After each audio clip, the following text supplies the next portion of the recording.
Okey, Assalamualaikum warahmatullahi wabarakatuh dan salam sejahtera. So, hari ni kita akan masuk subtopik 12.1 iaitu heat conduction. Okey. So, Miss ada kasih video yang menerangkan tentang heat conduction. Okey. So, heat conduction ni basically adalah a process whereby heat is transferred through a solid. Mesti from solid tau kalau conduction. From a region of high temperature to a region of lower temperature. Okay. So dalam video tu dia explain kat kamu macam mana heat is being transfer daripada tempat yang panas kepada tempat yang sejuk. So pergerakan dia sentiasa macam tu, daripada higher temperature to lower temperature. Okay.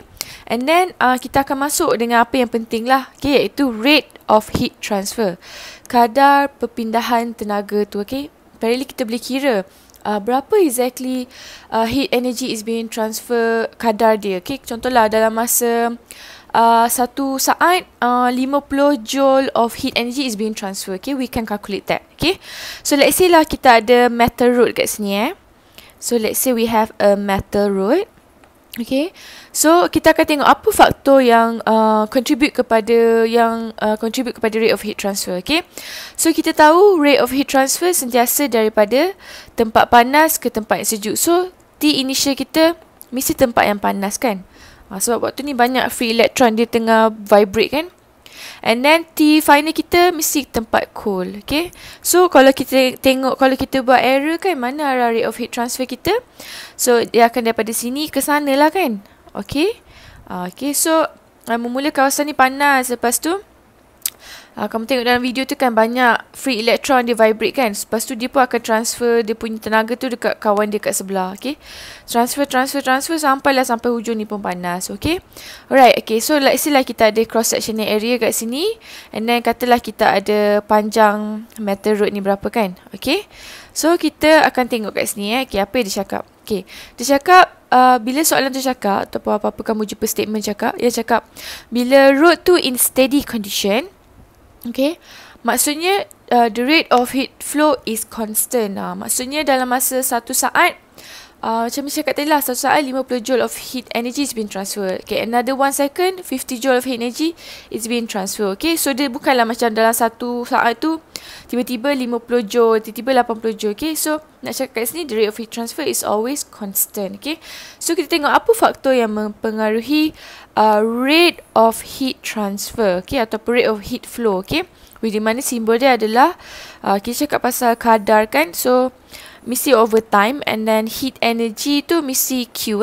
Q ni adalah simbol untuk heat energy. Okay, so kita tengok dia depends on the cross sectional area. Mestilah bergantung kepada area tu kan, besar ke kecil ke kan. Kalau kecil dq over dt tu mestilah tinggi kan, senang heat nak transfer.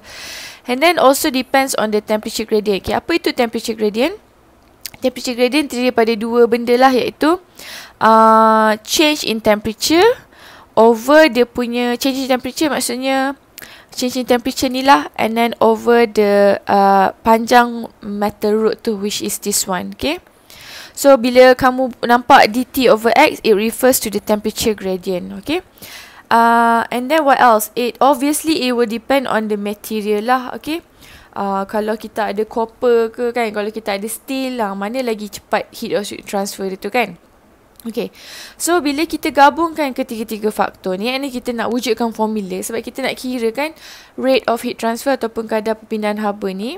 So kamu akan buatlah dq over dt, kita akan gabungkan ke semua faktor ni kan.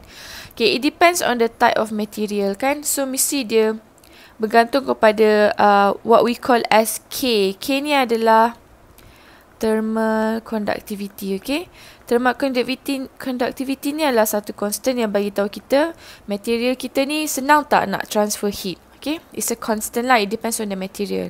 Okay, and then what else? Cakap depends on the temperature gradient kan. So mesti ada temperature gradient kat sini.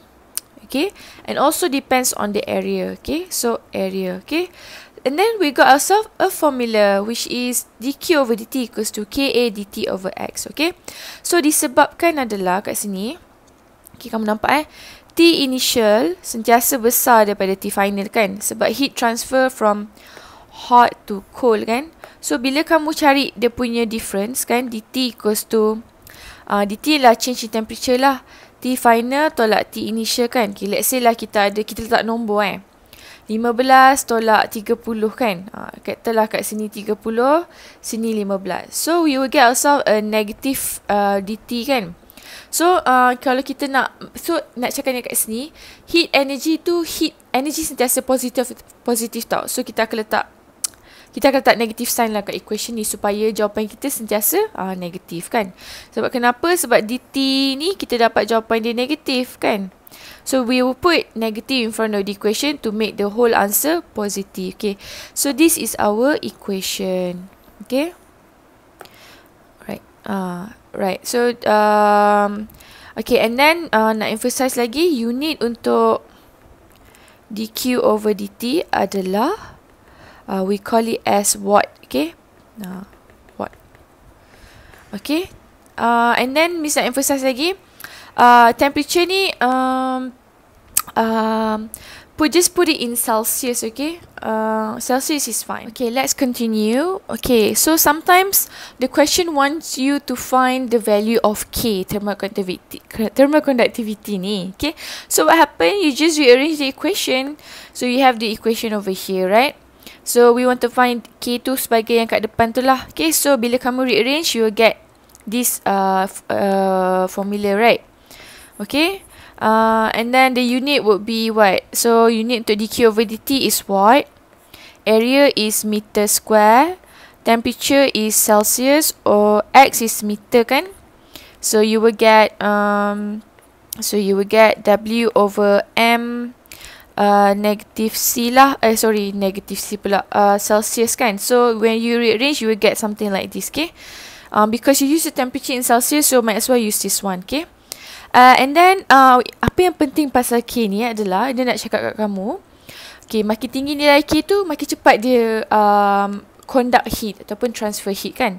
So indicator of how fast a material able to conduct heat. Okay, let's take a look at the table. Okay, kamu tengok kat sini silver has a very high value of K. So maksudnya it's a good conductor lah, senang dia nak transfer heat compared to wood, which is nilai K dia only 0.1, which is a poor conductor lah. Boleh transfer heat tapi lambat. Okay.